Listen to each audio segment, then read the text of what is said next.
15 अगस्त की आधी रात से यूक्रेन पर आत्मघाती हमले शुरू। 17 महीने की जंग में यूक्रेन पर रूस इतने भीषण और खौफनाक हमले कर चुका है कि अब यूक्रेन के पास दो ही रास्ते बचे हैं। या तो रूस के सामने सरेंडर करे या फिर रूस से यूक्रेन को आजाद करने के लिए उस पर तूफानी हमला करे।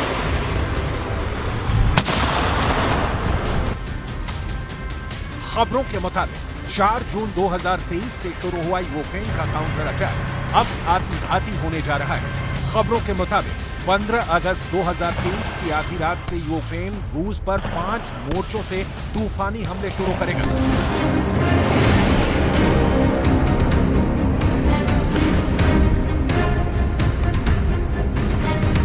क्योंकि रूस के मौजूदा हमलों से साफ हो चुका है कि रूस पूरी तरह से अब पूरे यूक्रेन पर कब्जा करने जा रहा है।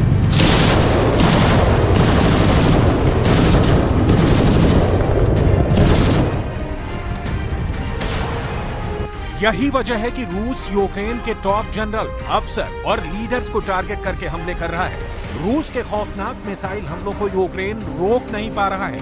हालात ये हो गए हैं कि यूक्रेन के डोनेट्स्क में यूक्रेनी सेना का काउंटर अटैक रूस के मिसाइल हमलों के बीच बुरी तरह से फंस गया है।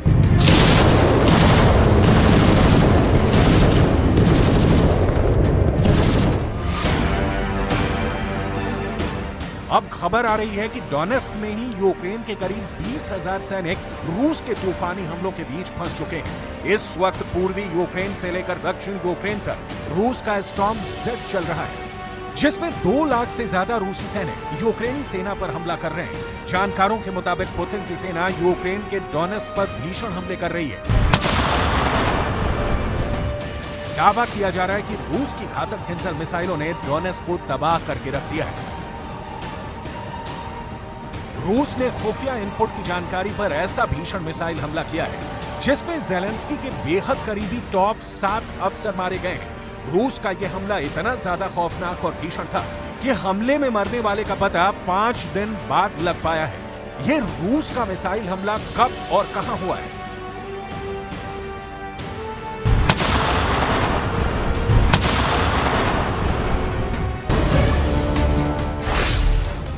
एक झटके में मारे यूक्रेन के 7 टॉप अफसर।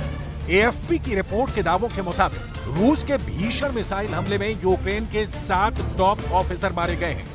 रूस का यह मिसाइल हमला उस वक्त इमारत पर हुआ जब ज़ेलेंस्की के सबसे करीबी अफसर डोनेट्स्क इलाके में रूस पर बड़े हमले की तैयारी कर रहे थे। लेकिन रूस के खुफिया एजेंटों ने यूक्रेनी अफसरों की मीटिंग की जानकारी रूसी सेना तक पहुंचा दी, जिसके बाद रूस की मिसाइल ब्रिगेड ने इमारत में चल रही यूक्रेनी अफसरों की मीटिंग पर मिसाइलों की बौछार कर दी। दावा किया गया है कि मिसाइल हमले में सभी 7 अफसर मारे गए हैं और इसे ज़ेलेंस्की के लिए बहुत बड़ा झटका माना जा रहा है। 11 августа вооруженными силами Российской Федерации нанесен групповой удар высокоточным оружием большой дальности воздушного базирования по военному аэродрому в районе населенного пункта Коломея Ивано-Франковской области. Цель удара достигнута. Все назначенные объекты поражены. हैरानी की बात तो यह है कि यूक्रेन पूरी दुनिया में डंके की चोट पर बता रहा है कि उसने रूस के 2,54,000 से ज्यादा सैनिकों को 17 महीने से ज्यादा की जंग में मार डाला है और रूस हार रहा है, जबकि हकीकत में यूक्रेन जंग हार रहा है।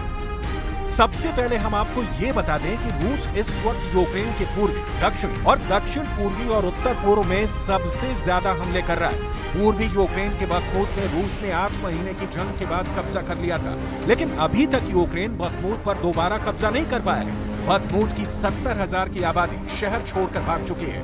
वहीं दक्षिणी पूर्वी यूक्रेन के शहर ज़ापोरिज़िया में रूस के प्रचंड हमले ने यूक्रेनी सैनिकों को तबाह करके रख दिया है। दावा किया गया है कि महज 36 घंटे में ही ज़ापोरिज़िया में 5,000 से ज्यादा यूक्रेनी सैनिक मारे जा चुके हैं और नाटो के हथियार रूसी सेना के सामने नाकाम साबित हुए।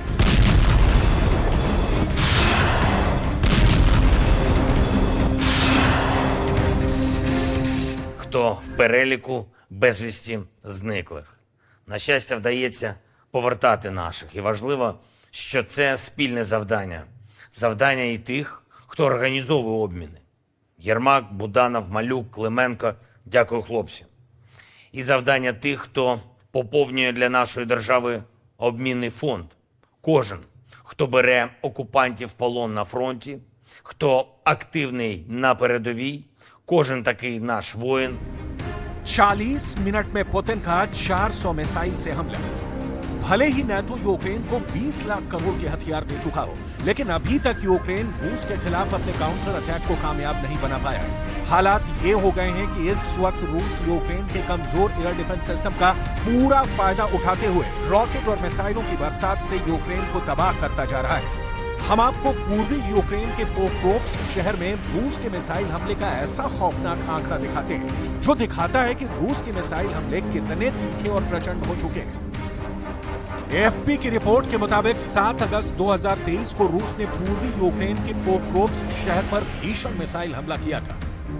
रूस ने एक के बाद एक 2 घातक मिसाइलों से हमला किया। कुछ रिपोर्ट्स में दावा किया गया है कि रूस ने हाइपरसोनिक किन्झल मिसाइल से यूक्रेन के पोक्रोव्स्क शहर में मौजूद एक इमारत को टारगेट बनाकर हमला किया था। इस हमले में ज़ेलेंस्की के करीबी 7 अफसर और 67 लोग मारे गए हैं। डोनेस्क इलाके के सैन्य प्रशासन के प्रमुख पावलो किरिलेंको ने दावा किया है कि रूसी सेना ने 40 मिनट के अंतराल पर 2 मिसाइलें इमारत पर दागी थी, जिसकी वजह से इमारत में मौजूद होटल और दुकानें पूरी तरह से तबाह हो गईं। पूर्वी यूक्रेन के पोक्रोव्स्क शहर की कुल आबादी 60,000 के करीब थी, जिसमें से आधे से ज्यादा लोग भाग गए। डोनेस्क में फंसे यूक्रेन के 20,000 सैनिक। इधर रूस ने पिछले 3 दिनों से पूरे डोनेस्क में भीषण हमले शुरू कर दिए हैं। कुछ रिपोर्ट्स के मुताबिक यूक्रेन के 20,000 सैनिक रूसी सेना के तूफानी हमलों के बीच फंस चुके हैं। अब 2 ही रास्ते हैं, या तो रूस पर खुलकर आत्मघाती हमलावरों की तरह से हमला किया जाए या फिर रूसी सेना के हाथों मरने का इंतजार किया जाए। कुछ रिपोर्ट्स में अब यह दावा किया गया है कि नाटो ने यूक्रेन को गंभीर चेतावनी या कहें कि धमकी देनी शुरू कर दी है कि रूस पर हर हाल में काउंटर अटैक तेज करो। शायद यही वजह है कि अब यूक्रेन की सेना 15 अगस्त की आधी रात से आत्मघाती मोड में रूसी सेना पर हमले करने जा रही है। खबरों के मुताबिक यूक्रेन 300 टैंक, 80 भारी तोप, 75 रॉकेट सिस्टम और 800 बख्तरबंद लड़ाकू वाहनों के साथ हमला करेगा। В денному режимі працюємо з партнерами щодо посилення нашого повітряного щита. Крок за кроком ми додаємо захисту. Була окрема детальна доповідь керівника ГУР Буданова. Окупанти точно відчують наслідки нашої роботи. Серйозно відчують. Ми готуємо низку міжнародних заходів. Тиждень буде дуже важливим для України, для нашої зовнішньої політики. Залишається місяць до старту нового політсезону.